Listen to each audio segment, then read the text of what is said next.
Hey guys, welcome back. Sean the Magic the Gathering guy. I know, sorry, I've been cleaning, so things are clean.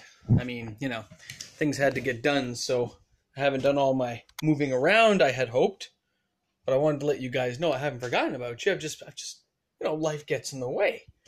Anyway, let's see if I can get a half decent camera angle here. Sorry, we're gonna be until I get a better positioning. That's the way it's gonna be. I'm sorry, guys. I'm working on it though. I know seeing the ceiling there is not the greatest thing to see, but here, see, I'm working on it. I'm working on it. Anyway, I have something to talk to you guys about. Hold on, let's bring this bad boy up here so you can see me a little better. I got something to talk to you guys about.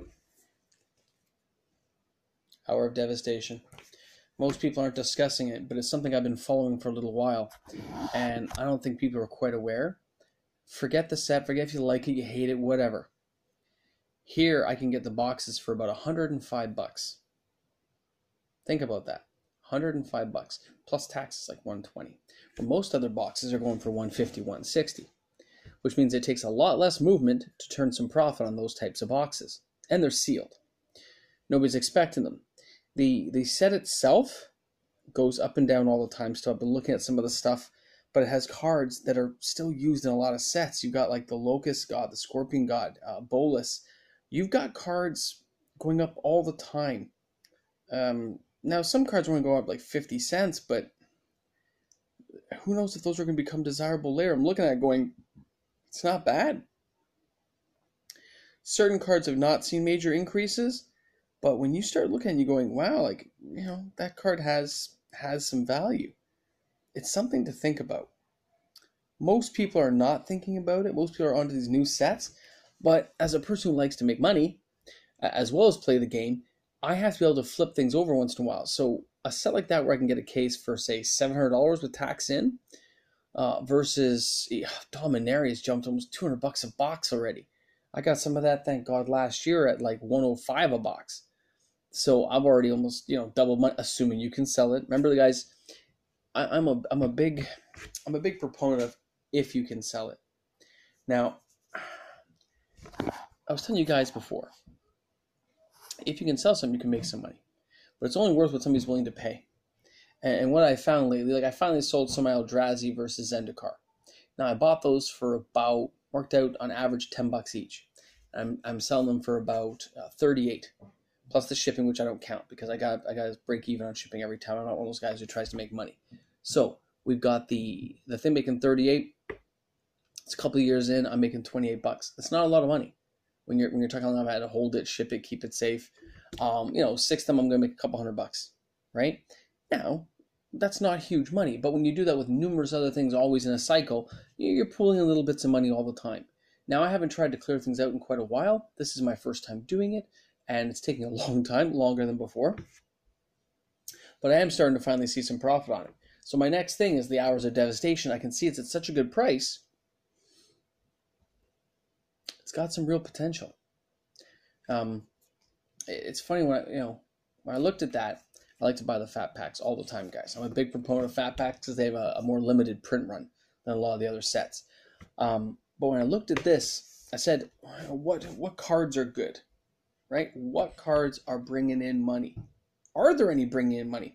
Is anything in that set still worth stuff? I remember the Locust God and the Scorpion God guys being pretty big things, right? Scarab God's like 18 bucks. Locust God 14 bucks. Razketh the Foulblood is like 12 bucks. Nicobol's God Pharaoh 8 bucks. 8 bucks. The overall box suppose is going for 146 bucks. Right? And that's barring any specialty cards you find in the sets, right? You don't know, but it's not that bad, and people aren't keen on that yet. And as what usually happens, this went off allocation faster, which means it's out of print quicker because it didn't sell well after the initial run. People are into Modern Horizons now.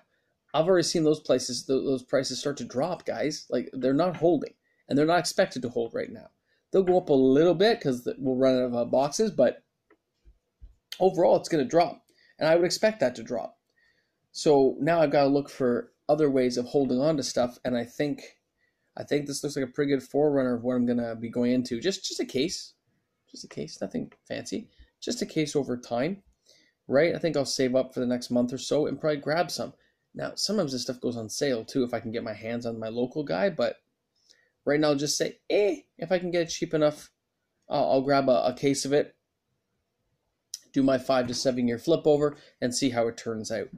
The funny thing is, a few of the boxes I put up lately, I haven't been able to sell at all, and I don't want to fire sale the stuff out because I don't really need the money. I just like to always keep some liquidity going back and forth, and always make sure I'm kind of covering some of my losses when I buy things. So we'll see. I'm telling you guys, it's something to watch. And don't forget, you may even see, I've even noticed War of the Spark, a little bit of a sale here and there as well, where it's a few bucks less. So I'm curious to see how this is going to pan out in the next 20 to 60 days. I'm going to be keeping a very close eye on it. Stuff like Mox Amber has continued to drop a little bit. Mox Tantalite's crashing hard every day. I like that. I like it. And I've noticed Ugin's still falling as well. Pardon me. Long day. But Ugin did climb to a certain level where I managed to cash and make a lot of money. So something to keep your eyes on, guy. But I really think this is the best buy for the buck right now, which is weird because I actually liked the story. Everything got overrun and he beat up all the planeswalkers and it's like, yeah, that's my man, it's Bolus. But at the same time, I sit there and go, I didn't really buy that much of it. There's some okay cards and there's some good stuff, but nothing that grabbed me like some of the other sets. But I gotta be honest, it doesn't matter. Sometimes the cash just talks and you go, Scarab God, 5 for 5/5. It's got good stuff, good in EDH. It's good in modern, good. I mean, it's fun. So I think some of the stuff's gonna have some value. So I think this is what I'll be dipping into. I thought I'd let you guys know where I'm thinking on this and why I'm thinking that way. Just because it will take a lot less movement in any of those cards to give me a bigger return because of the cheaper buy per box. So something to think about. Anyway, I will get a better setup soon about how I'm going to put things together here. But I did a quick tidy up, and I put everything away, and I got to pull it all back out again. Anyway, thanks again, guys. New to the channel, guys, please subscribe, hit the button, because, we only need a lot. Hey, we have a few new subscribers. Welcome, guys. It didn't tell me who subscribed, but welcome to the party. Welcome to the new people. And, of course, my loyal supporters, the ones who I do this for now. You guys are the ones who make this worthwhile, like, every day. Thanks for the shout-outs. Thanks for the nice comments and the ideas, the haircuts, the chubby face. I'm working. I'm getting this done for you. Don't worry. Anyway, thanks again, guys. Sean the Magic the Gathering guy, I'm telling you, Hours of Devastation, you're going to see something in the next 24 months.